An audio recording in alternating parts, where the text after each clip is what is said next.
Чоочун өлкөдө күз келгенине карабай дале согуш жүрүп жатты. Бирок биз ага катышкан жокпуз. Күзгүсүн Милан суук келип, күүгүм эрте кирет. Кечкисин электр шамдары жанганда көчө бойлоп басканга не жетсин. Соодагерлер дүкөндөрүнүн кире беришине не бир айбанаттын кебин илип коюшат. Бураңдаган кар коно калып түлкүнүн терисине көрк кошсо, шамал куйругун кайра булаңдатат. Мезгил суук тарта тоо тараптан чыкыроон жел согот. Күндө түш ой госпиталга барар элек. Ал жакка түнөргөн шаарды аралап түрдүү жол менен барууга туура келчү. Канал бойлой 2 жол боло турган. Узак жол. Кандай болбосун госпиталга жетиш үчүн көпүрөдөн өтүү зарыл. 3 көпүрөдөн.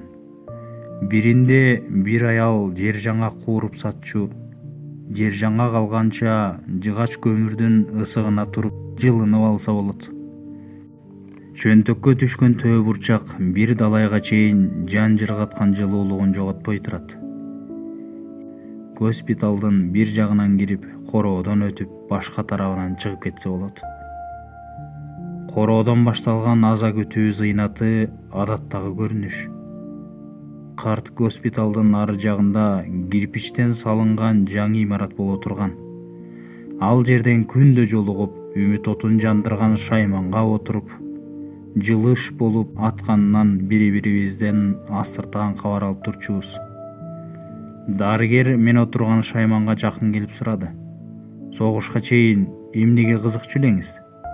Спорт менен машыктыңыз беле? Ооба, футбол ойночумун, деп жооп бердим. Эң сонун, деди ал. Топту мурункудан да жакшы кубалайсыз. Бутум тиземден бүгүлчү эмес, саныма илип койгон тулуптай кызыл ашыкка чейин кыймылсыз. Эт түгүл ичинде чучук бар экенине шегим бар. Тегин айландырганда 3 дөңгөлөктүү велосипеддей болгон шайман тизени ийип түзөйт. Тизем баары бир ийилбей койду. Кээде шайман темирлигин карматып иштебей калчу. Дарыгер көңүл жооткоткон үн катат. Баары өтүп кетет. Багың тоодо экен, дагы жашсың. Футбол чемпиону болбосоң, мурдумду туурасынан кесип берейин. Башка шайманда чүрпөнүкүндөй колу кичине майор отурат. Дарыгер ийилбеген манжаларын тартып көрүп, кайыш боого кыстарылган колун карап атса, мага көзүн ымдап: "Мен дагы футбол ойноймунбу? Жолдош медицина кызматынын капитаны." Согушка чейин ал Италиядагы мыкты фехтовальщиктин бири эле. Дарыгер залдын тиги башындагы иш бөлмөсүнө барып, шайманда дарылаганга чейин жана андан кийинки колдун сүрөтүн алып келди. Адегенде аныкы да майордукундай болуп ичкерип кеткен эле. Кийин ордуна келгендей болгон. Майор соо колу менен сүрөттү кармап, андан көзүн албай карап туруп: "Жарадар болдуңуз беле?" деп сурады. "Өндүрүш жаракаты", дарыгер жооп кылды. "Кызык, абдан кызык", деди майор сүрөттү дарыгерге кайтарып жатып. "Эми ишендиңизби?" "Жок", деген жоопту укту дарыгер. Ар күнү мен курдуу 3 жигит келчү. Үчөө тең миландык. Бири адвокат болгусу келсе, башкасы сүрөтчү, үчүнчүсү аскер кызматчысы болууну кыялданат. Шайман менен эмделгенден кийин кээде кайтып келатып, Скалага эшиктеш Кова кафесине киребиз. Төртөөбүз коммунисттер кварталынан кыска жол менен өтчүбүз. Ал жактагылар бизди жек көрөр эле. Биз офицерлер өтүп баратканда шарап дүкөнүнөн кимдир бирөө ызырынат. Кээде бизге 5-чи болуп кошулган жигит жибек кара жүзү арчысы менен бетин жаап алчу. Бучук мурунуна пластикалык операция жасатмак. Ал аскер академиясынан түптү согушка кетип, майданда 1 саатта болбой жарадар болгон. Мурдун оңдоп бергендей болушкан. Бирок ак сөөк келбетин баштапкы калыбына келтире албай коюшту. Кийин Түштүк Африкага кетип банкта эмгектенди.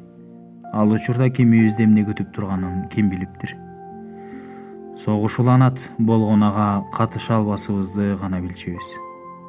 Бетин чүңкөгөн жигиттен башкабыз да окшош медаль алгандай майданда көп деле болгон жок да. Адвокат болгусу келген кубакай жүздүү, бою шыргадай узун жигит ардити лейтенанты болчу. Аныкындай медалдан ар бирибизде бирден болсо анда үчөө эле. Өлүм менен алпурушкандай өзүн бизден обо чыгармар эле. Күндө түштөн кийин жолукканыбыз болбосо бизди байланыштырган эч нерсе жок болчу.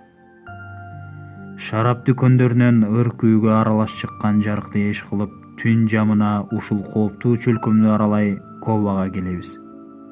Айрым учурда топтошкондорго туш болуп, өтүп кетиш үчүн түртүшкөнгө туура келчү. Эмнени гана башыбыздан өткөрбөй, бизди бир муштум кылып бириктирип турганын түшүнгүсү келбеген, ал турсун жек көргөн кишилер. Ковада баары жайында, жылуу, кызыктуу, күңүрт жарык. Кээде күрүкүү, тамеки жыттанган, стол тегеректеген кыздар, дубалга илинген оймо чиймелүү журналдар. Андагы кыздар мекен дегенде ичкен ашын жерге коет. Дегенкиси мен өлкөдөгү эң мекенчил деп Ковада кыздарды айтар элем. Азыр да ошол бойдон калды болуш керек.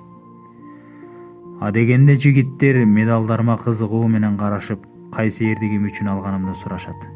Кооз тил менен жазылган медаль китепчелеримди көрсөттүм. Чынында андагы тилдик каражаттарды мындай кое туруп карай турган болсок, мен америкалык болгонум үчүн сыйлангандыгым жазылган. Ушундан кийин алардын мага кылган мамилеси бир аз өзгөрө түшкөндөй болду. Башкаларга мурункудай алардын досу бойдон калдым. Медаль китепчелерди көргөндөн кийин аларга мен башка киши элем. Анткени алар төш белгилерин таптакыр башка нерсе үчүн алышкан. Ооба, жарадар болгонум чын. Бирок ушундан кийин бул чынында кырсык экенин баары билишти. Ага карабастан сыйлыктарыма ардамчы эмесмин. Айрым учурда коктейлдин дүрмөтү менен алар кайсы бир эрдиги үчүн алышса, мен да эрдик кылып алгандай желепкөлөнүп калам. Кайра кечинде ээнсирей түшкөн жол менен суукка кайыгып, жарыктардан алыстабай, жабык дүкөндөрдү аралай үйгө кайтып келатып бир нерсени түшүндүм. Алар жасаганды мен жасай алмак эмесмин. Өлүмдөн корком. Кээде жалгыз жатып, кайра майданга жөнөтүшсө кантем деп ойлоном. Тиги 3 орденчи табындагы аңчы шуңкарлардай, а мен шуңкар эмесмин. Болсом дагы эл бээсин ала албаган жаман итилгимен. Бул ичилик баарын жакшы түшүнүп, акырындык менен бири-бирибизден оолактай баштадык. Майдандын биринчи эле күнү жарадар болгон жигит менен дос бойдон калдык. Анткени мындан ары өзүн кандай алып жүрөрүн билчү эмес. Андыктан аны деле кошмок эмес. Ал мага жакчы. Андан деле шуңкар чыгаарына күмөнүм бар эле. Учурунда белгилүү фехтовальщик болгон майор жанаша шайманда отурганда баатырлыкка ишенбеген жаңы грамматикалык катамды оңдогондон тажачу эмес. Башында италияча сүйлөгөнүмдү мактачу. Бул тилде эркин божурашчубуз. Бир күнү Италия тили ушундай жеңил кала берсе үйрөнгөнгө көп деле кызыгуум жок. Баары жөнөкөй экенин айтсам, аныңызга макул деди. Бирок эмне үчүн анда грамматикага көңүл бурбай жатасыз? Биз грамматикага көңүл кое баштадык эле. Италия тили ушундай бир оор тил болду дейсиң. Башыма грамматикалык эреже так келмейинче майордун көзүнчө ооз ачкандан жазганчы болдум. Ал госпитальга тез келет. Шайманга ишенбесе дагы бир күн калтырбай келет. Күн өткөн сайын биз ага ишенбей калдык. Бир ирет майор мунун баары болбогон иш экенин кыйытты. Анда шаймандар жаңы бойдон болгону анын натыйжалуулугун далилдөө биздин шыбагабызга туш келиптир. Акмактын ою, деди ал. Жылаңач теория. Болгону ушул. Ал күнү сабак окуган жокмун. Майор накта уятка калтыра турган келесоону биринчи ирет көргөнүн айтты. Өзүчү күчүн, убактысын мага короткон макоо экенин эске алгысы жок. Жапалдаш бойлуу неме жумшак отургучка дубалды карап түз отурду. Бул учурда оң колу шайманга кайыш менен бекем бекитилип, манжалары тырсылдаган үн чыгарып титиреп турду.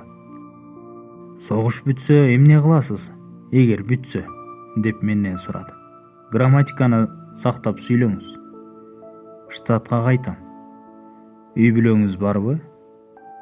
«Жок, бирок үйлөнүү ойдо бар». «Натура кыласыз?» деди ачуулуу үн менен. «Эр жигит үйлөнбөш керек». «Эмне үчүн, улуу мырза?» «Улуу мырза дебеңиз мени. Эмнеге үйлөнбөш керек?» «Үйлөнбөшү керек». Таптакыр ал ачуулуу сүйлөп жатты.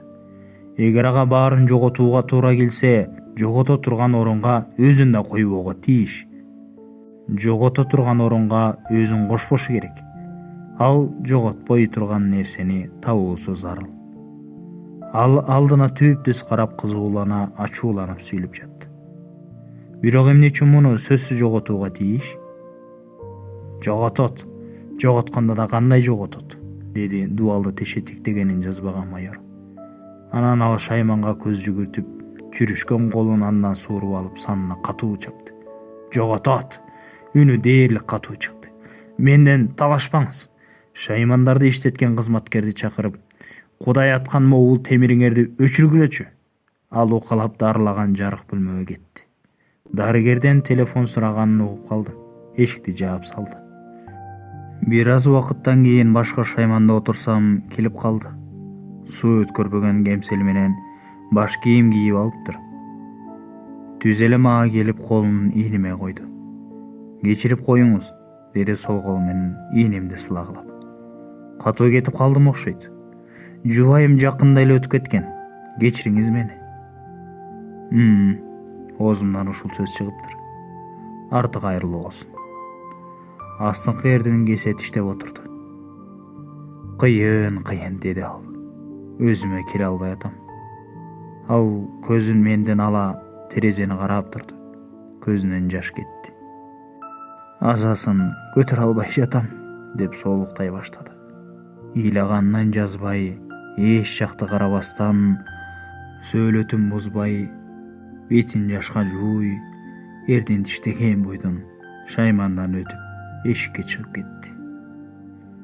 Майор согуштан алган майыптыгы аягына чейин тастыкталганча, жапжаш колуктусу баш кошкончо өпкөсүнөн кагынып өтүп кеткенин кийин мага дарыгер айтып берди. Болгону бир аз күн ооруптур. Аны өлүп калат деп ким ойлоптур? Майор госпиталга 3 күн бою келген жок. Бир күнү күткөн убакытта кителинин жеңине кара байлам таңып алып келиптир. Ал жок кезде бул жердеги шаймандар менен дарылаганга чейинки, андан кийинки ар кандай жарааттын сүрөттөрү дубалга илинген эле. Майор отурчу орундун каршысына аныкындай чүрүшкөн, кийин толугу менен калыбына келген колдун сүрөтү илинип турчу. Дарыгердин каяктан таап илгени белгисиз. Бул шаймандар биринчи ирет кимге сыналганын анык билдим. Терезеден көзүн албаган майорду сүрөттөр таң калтыра алган жок.